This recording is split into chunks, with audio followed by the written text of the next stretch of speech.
సికింద్రాబాద్ లష్కర్ బోనాల జాతరలో రెండో రోజైన నేడు ఉజ్జయిని ఆలయంలో రంగం కార్యక్రమాన్ని నిర్వహించారు.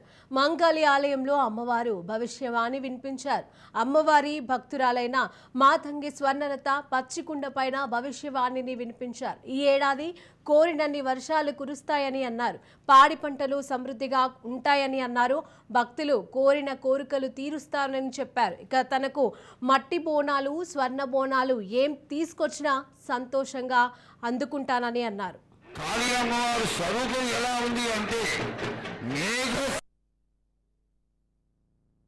ఏటేటి కంటే ఈ ఏడున సంతోషంగా ఆనందంగా అందుకున్నా.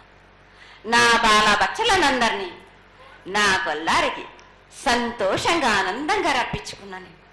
వాళ్ళు చేసిన పూజలన్నీ నేను ఆనందంగా అందుకున్నా. నేను ఎవరికి ఏ ఆటంకం లేకుండా చూసుకున్నాను కూడా. నేను ఏ ఆపద రాకుండా కూడా నన్ను కొలిచిన వారికి నిమ్మై నిలిసి మహంకాళిని కోరినంత వర్షాలు ఉన్నాయి. మీకు పాడి పంటలు కూడా సమృద్ధిగానే ఉన్నాయి. మీకు ఎటువంటి లోటు లేదు మీకు. కానీ మీరు మాత్రం ఆనందంగా సంతోషంగా ఉండండి. ఎటువంటి అనుమానాలు పెట్టుకోకండి. నన్ను నమ్మిన వాళ్లకు నేను తప్పకుండా మీ కోరికలు తీర్చడానికి ఉన్నాను. వర్షాలు మీకు కోరినన్ని వర్షాలు ఉన్నాయి. మీకు ఎంత కోరుకుంటే అంత విధంగా ఉన్నాయి. కానీ అంతకు మించి మీరు కోరుకోకండి.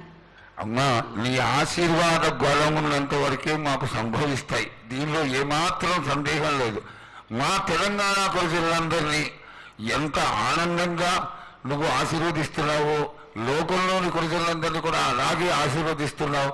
అయితే ఇక్కడ ఒక చిన్న సంశయం ఏంటంటే, ఏనాడు నిన్ను బాధ పెట్టాలని కాదమ్మా, దినదిన కృతజ్ఞమానమై ఈనాడు వందలు వేలు లక్షలు కోట్లలోకి వచ్చేసారు జనం. ఈ కోట్లలోకి వచ్చినటువంటి జనమందరూ 48 గంటలు ఎడతెరికి లేకుండా నీ దర్శనం చేసుకొని నీ యొక్క ఆశీర్వాదం పొంది నీకు పలహారాలు పండ్లు అన్నీ సమర్పించుకొని నీ తృప్తిని తెలియజేయమని వేడుకుంటున్నారు తల్లి.